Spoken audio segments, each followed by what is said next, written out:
My name is Barbara. I actually have a little bit I want to say about myself. Mhm. I actually have I always consider it like many chapters of my life. Sure. Okay, so I break things down in chapters, Mhm. and when I look over my whole life, I really have no regrets of things, Mhm. but it led me to the next thing, next step of what I needed to do in life, Mhm.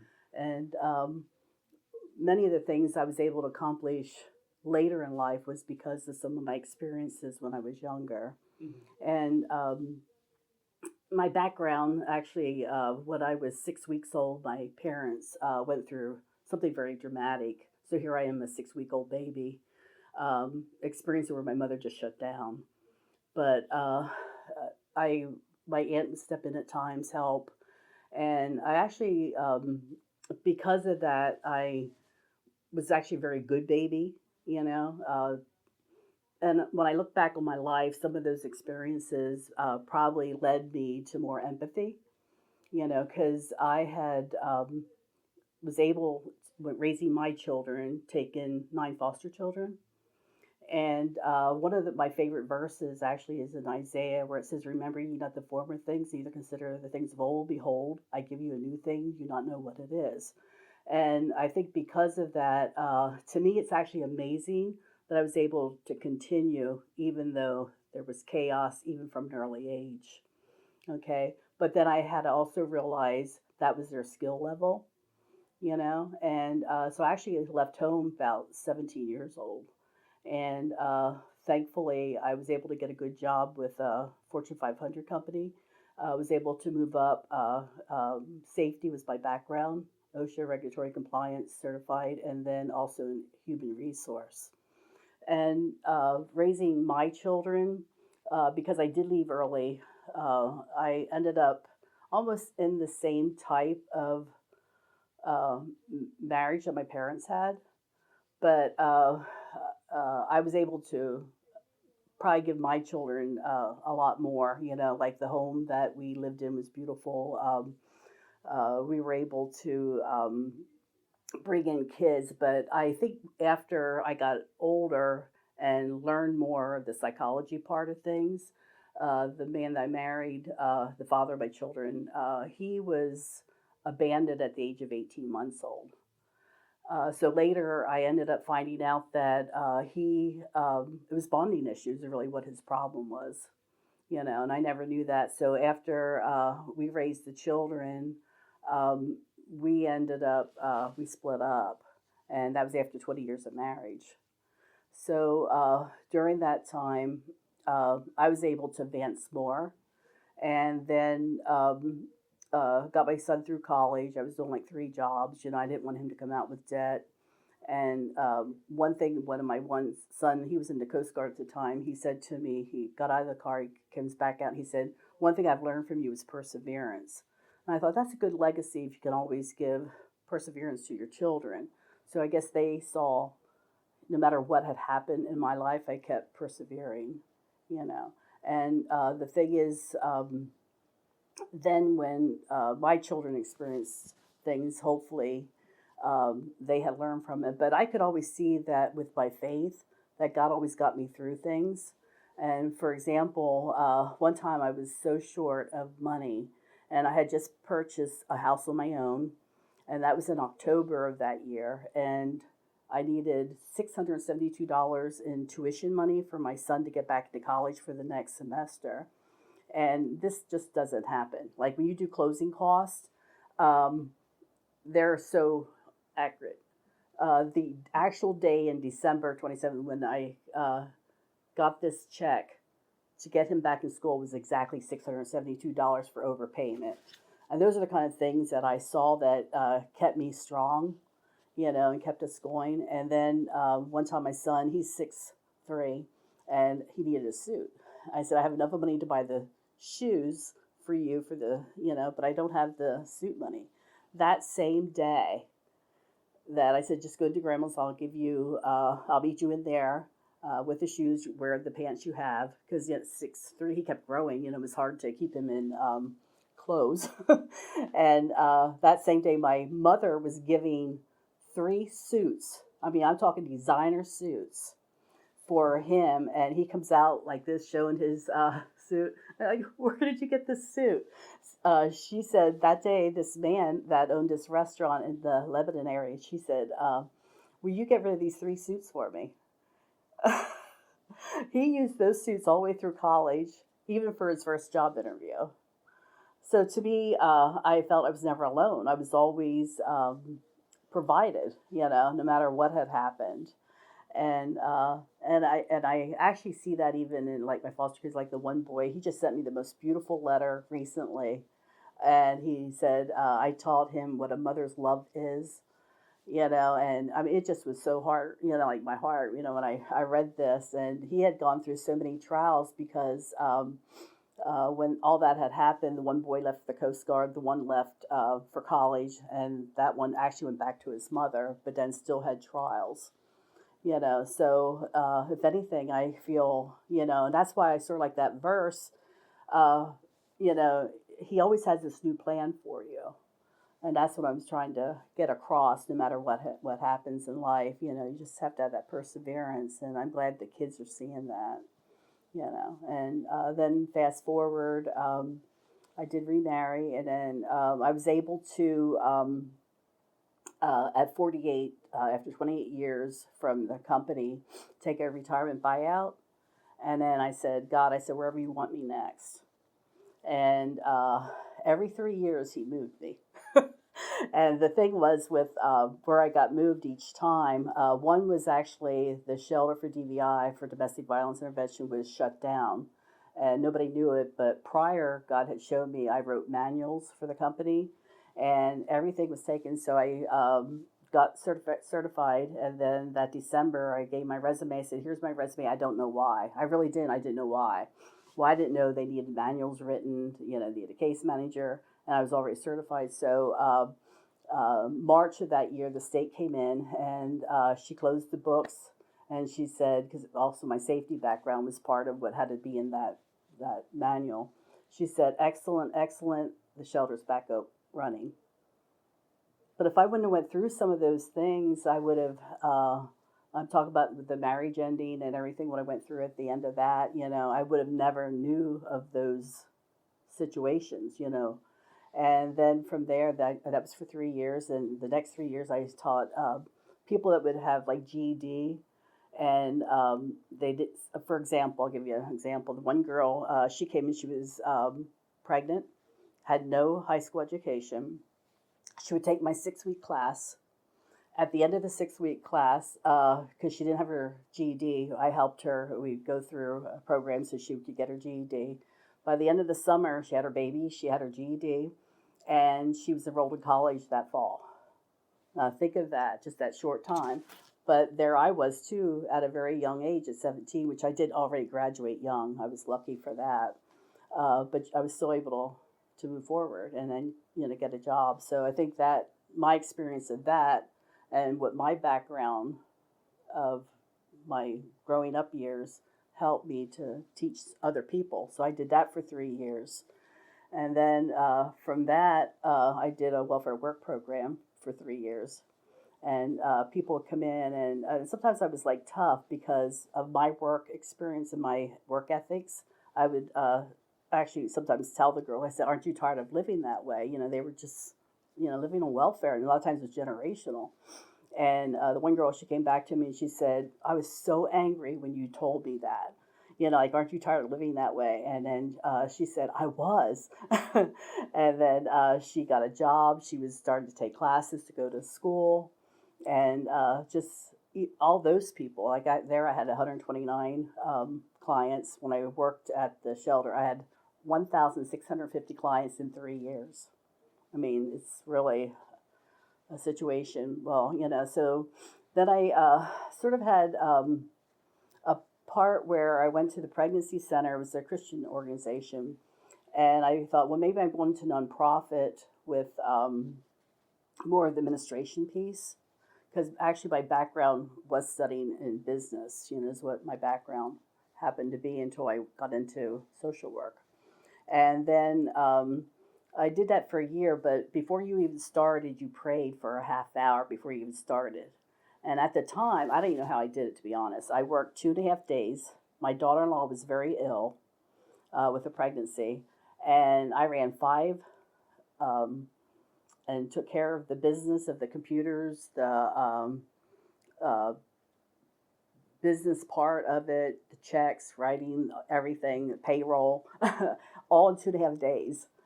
And then the other two, after Wednesday afternoon, I went down and took care of my grandson for the other rest of the week. And if I wouldn't have moved to that to do that, but so God prepared me for that. And then after that had, my husband got a buyout retirement from the same company, and that's actually where we met. And he ended up this was sort of weird how I got into that because there was a girl I worked with at the Welfare Work program, and she must have had a dream, and she said, "I see you working with the kids at the school." So that's never going to happen because, first of all, I like my job, and my husband would never leave his job because it's a good job. And then that was then 2 weeks later, my neighbor comes knocking the door. He said, "If you ever want a job at the school," he said, "I'll be your reference." That's not going to happen. So then 2.5 weeks after that, I got an email saying that I've been referred. Like, this is really odd because, And then it's like, who did this? I asked my neighbor, I said, "Did you refer me?" He said, "No, you weren't ready. I would never have done that." And then 2 weeks after that, so God can move you in certain ways. And my husband said, "You're not going to believe this, but my job's being eliminated." And October that year, we're driving on campus. We're working with kids, at-risk kids, orphans. So we did that for 3 years. And then I worked with 650 kids there. And we get to now, because of our age, we were considered like retirees. So I get to sometimes go back and see at dinners and things. And then one girl, I didn't remember that, but I knew I would say things sometimes to the kids that you don't always remember. It's just something that you're led. I always say it's like the Holy Spirit leading you to say it. And I saw her working with kids growing up, and she said, "Do you remember when you said that to me?" And here she's actually a psychiatrist for children. So those are sort of things like how could have I came from a 6-week-old baby, in chaos, a whole life of chaos. And that was a lot of times when I look back on my childhood, it was scary times. My dad was a very angry man. He was sick a lot. He had rheumatic fever when he was 16 years old, had to learn to walk again. And there was a lot of health issues throughout. And, it was tough. And my mother came from a family of 12, so she taught me a lot of uh, just like the cooking and how maybe to make a dollar stretch or things like that. So raising my children, I know sometimes I was sad that I put them in a situation with somebody that couldn't bond, basically. Now he actually had died, I feel, young, and I tell my children, those were the skill levels he has that we have to, and even my skill level wasn't always what I needed to be, but I always tried to do the best I could. And apparently they see that because they said about the perseverance I have. They both have done well. The one has many years in the Coast Guard. The other one's a writer producer, for a big company in New York City. And they each have two children each, so I have four grandchildren. And I don't know, is there anything you want to ask me? Sure. So I have some prepared questions that I have just in case. And Mm-hmm. one, actually, the first one on here is about role models. Mm-hmm. Um, and I think it's interesting in your life. It seems like, and you can correct me on this. It Mm-hmm. seems like you didn't necessarily have too many growing up. Mm-hmm. Um, did you? So what? I guess, did you have to kind of forge your own path, or were you able to find something or someone to follow as you? Um, I think I sort of, um, I was a very independent person, and but I hold on to quotes people tell me. Okay, like for example, there was a supervisor at work, and I was trying to advance myself. And he came up to me one day and he said, "All these people that are being negative on you," he said, "just ignore it." He said, "You keep moving forward." He said, "Someday you're going to come back here, you're going to do a speech, and you're going to see all their faces. And, they're going to be amazed at what you did, and maybe that'll influence them to move forward too." He said, "So don't leave those people hold you back." So those are kind of things I would hold on to, people, because my father would say a lot of negative things to me. He would always compare me to, there was a girl that was in the same class as me. He worked with her father, and he would say to me, "Can't you, why aren't you as pretty as her?" One time my mother would say, "Well, who do you think you are that you can do what you think you can be? You should just be a secretary."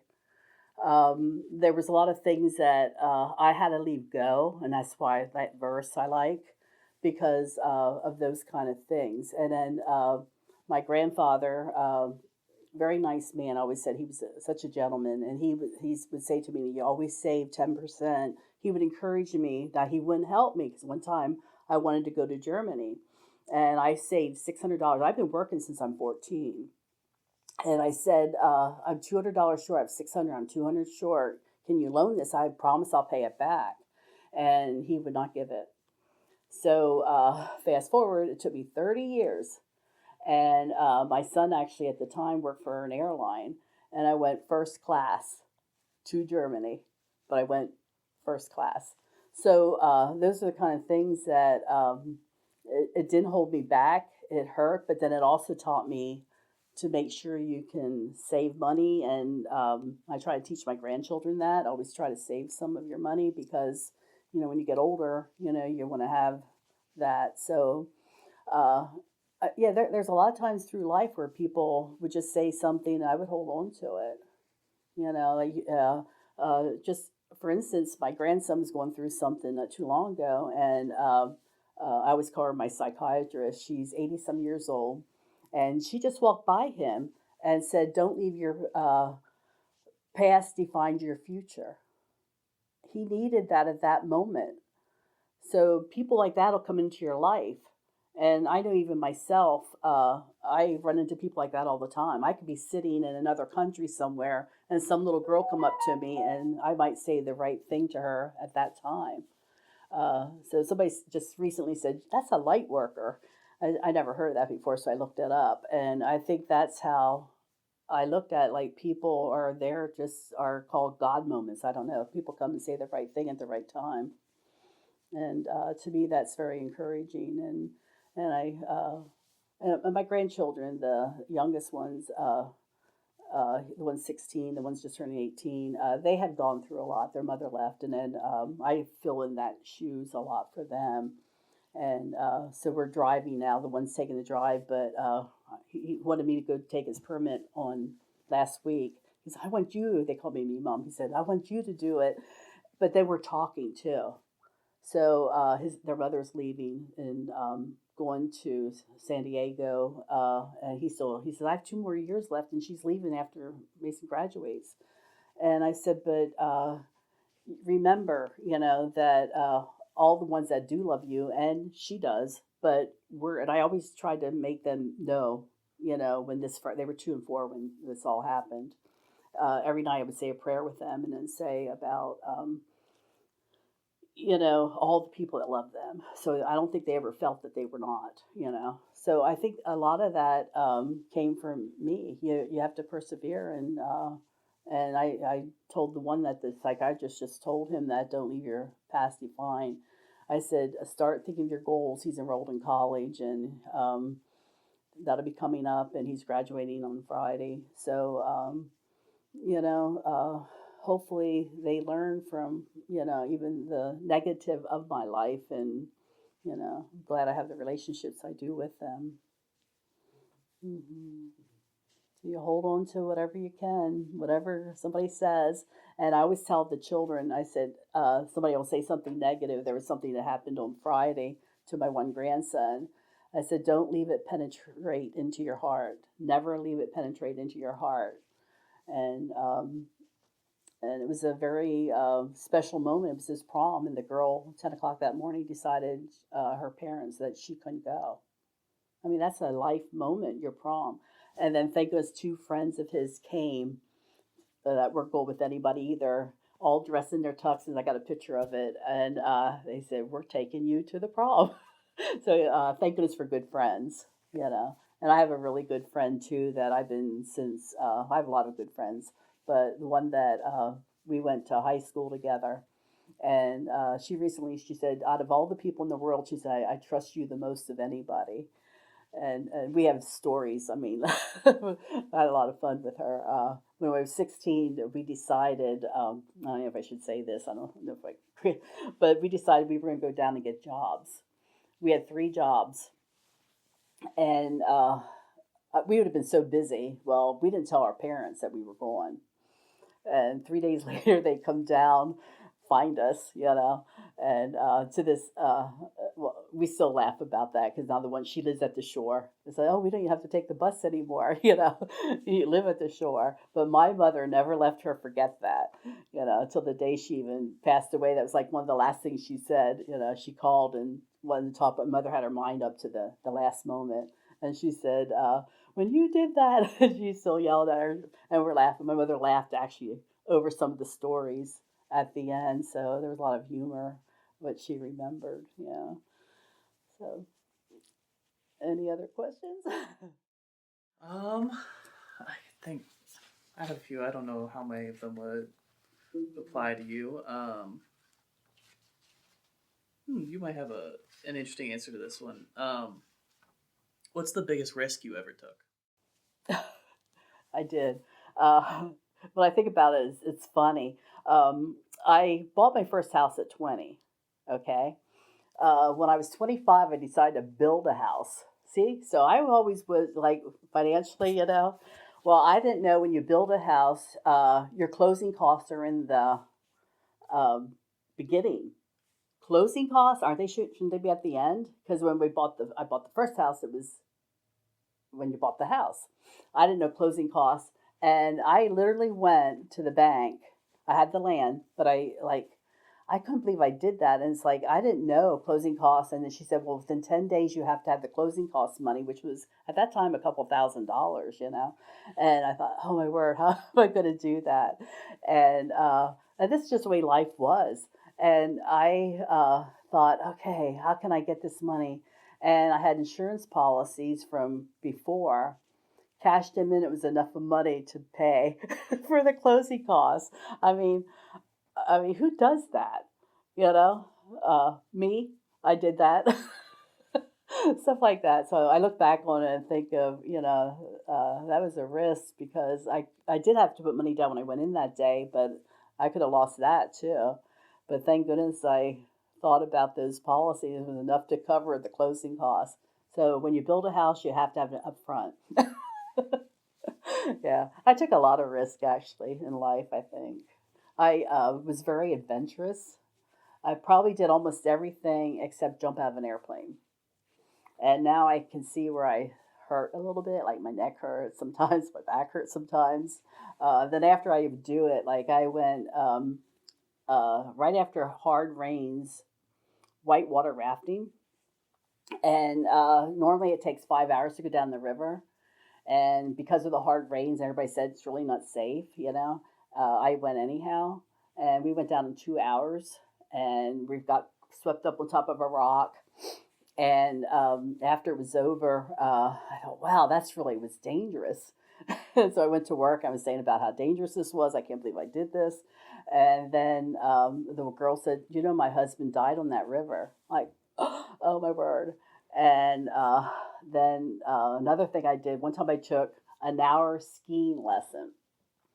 And when I got off the ski lift, I fell, and the guy said, "Okay, now everybody, we're going to learn how to stand up." Yeah, by me as an example. So when I go and I go down the hill, I'm holding my things out like this, and my eyes were so big. I never did fall. I kept thinking, "Go forward, stay forward, stay forward." I mean, like, who goes down a big hill on a ski lift except somebody like me? And one time, my uncle, he had these horses. I didn't know they were race horses back from the race place, and so I can ride horses, but I didn't know it was a race horse. So anyhow, I get on this horse, and I think he must have like slapped the ass of this horse. This horse takes off with me up through the mountains, and everybody's running like, "Oh my word!" And they could hear my voice in the distance. And I go, "Oh horse, please stop! Horse, please, horse, stop!" And the reins fell, and I'm lucky the horse didn't trip. And I'm under trees and bushes. I was all scratched. I held onto that horn on the back all the way up through. I was headed towards 81, Route 81. Can you imagine if I would have went down 81? All of a sudden, this horse stopped dead.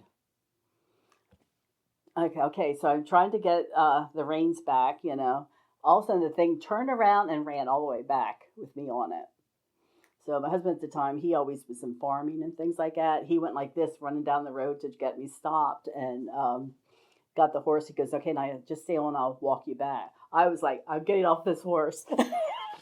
So for a while, they were calling me Dale Evans, and I held on. I don't know how I held on, but yeah, snowmobile. One time, I took a brand new snowmobile, 50 miles, brand new one. I was out in Somerset, went these levels, but I didn't know the horsepower that I had because it was more than I had of my own. And brand new story, I went 30 feet straight up in the air and crashed down, and it looked like an accordion, this brand new snowmobile. Can you imagine that? And had a helmet on, thank goodness. Cracked the helmet, actually fractured a little bit of my skull. Okay, so anyhow, that experience.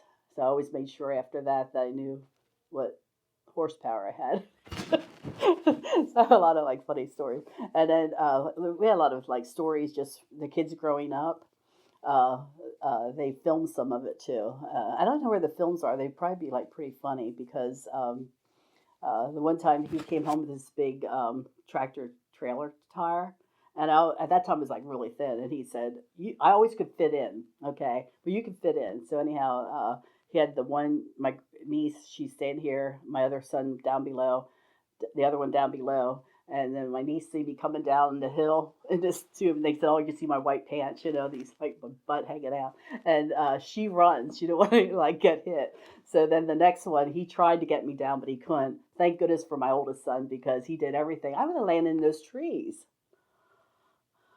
And then I wonder the next day, it's like, okay, I hurt, my back hurts. Well, yeah, what did I just do? And then he brought home a go kart. Somebody made this go kart and it had a seatbelt. Well, let's see if it's safe for the kids. You can fit in. And I don't know. When I think about it, I don't know what was happening. Why was I so gullible? Some people say that I'm gullible. So I get in. I'm going down this hill. I pulled the brake. It was hand brake. It was that far off the ground. The brake didn't fit to get me down to stop. And I'm screaming, carrying on. And I crashed right before I got to the trees. So yeah, there was like with the foster kids, there was always stories. You know, we always had something going on. Like we had big events. Like Fourth of July. Probably illegal fireworks. But we'd set them off. And every year we'd say, I don't know, the fireworks in the city are getting worse. We're not seeing them. And here it was because the trees kept growing, so we couldn't see all the trees. So we have a lot of laughter over some of those kind of stories. And my son, he works he works for actually a big company, and they sometimes have interviewed me, and they do silly things to me, and I didn't know it. Like uh, so they get me sometimes. They do pranks on me, and so there's a lot of laughs on those. It's like, why am I so gullible? How do they get me? But they get other people to call on other numbers, and then I fall for it. And then they laugh. Yeah, so we have a lot of laughter. Yeah, I took them on a cruise. Uh, I'm actually started my third bucket list. Okay, so when I got down, I knew to always ask my daughter-in-law because she goes along with me. Not ask my son because he's always like trying to like, oh, I can't, this and that. So I learned to ask my daughter-in-law, and then she always agrees. I said, how about I'm doing my third bucket list. First thing I want to do is take all of you on a cruise, another family trip. Okay, so she's yeah, that's great. So Thanksgiving, I took them on, 9 of us, I took on a cruise. And it was like, oh my word. So, anyhow, the one night, my son whips out a microphone. I go, he goes, I knew we'd have a story. So he interviewed me. I went for a spa treatment, and I had all these different treatments of the spa. And apparently, there was another Barbara at the same time. Well, she got my 250 minutes, I got her 50 minutes. And I kept saying to the girl, she didn't really speak good English, but I say, I get eye treatments. I was trying to tell her what I get. So she goes out 20 minutes, so I lost time there, came back. She ended up dumping serum in my eyes. So I come back for dinner that night. My son said, Mom, what's the matter with you? You look like a raccoon. And I'm telling him about this incident. And then I said, I need you guys to go up to the spa and tell them everything that would just happen. And I didn't get my 250 minutes trying to tell them that. And so they went up. I had my daughter-in-law, everybody go up. It's like, okay, they're going to have my potsy. We're going to get this all straightened out. That's when I found out there was another Barbara. But they still said I got my treatments. I did. And then my eyes, so she's taking a picture of my eyes. And then, so it ended up, we're laughing about it. Eventually, I wasn't real happy. The next day, I got charged not only for mine, but the other girl.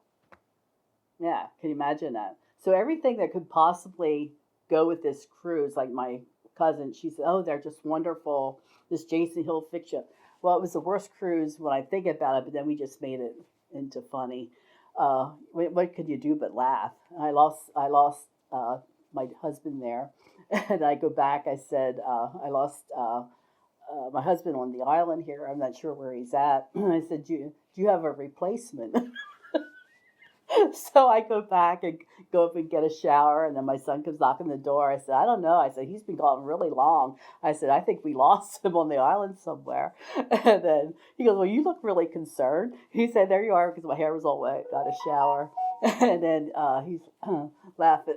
He comes in. He was so upset. I felt like bad at him. Apparently, he lost his ID, and even to get back on the ship. But then somebody must have found it, and they left him on the ship. You would have just left me there. And then we laugh. Silly stories, but people, my family thinks it's funny, but he's very conservative, and they don't find humor like we do.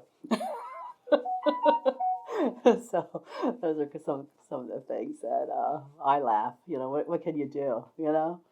You make it into comedy. I said we could probably do a sitcom and have comedy over some of the stories. There's like so many of them.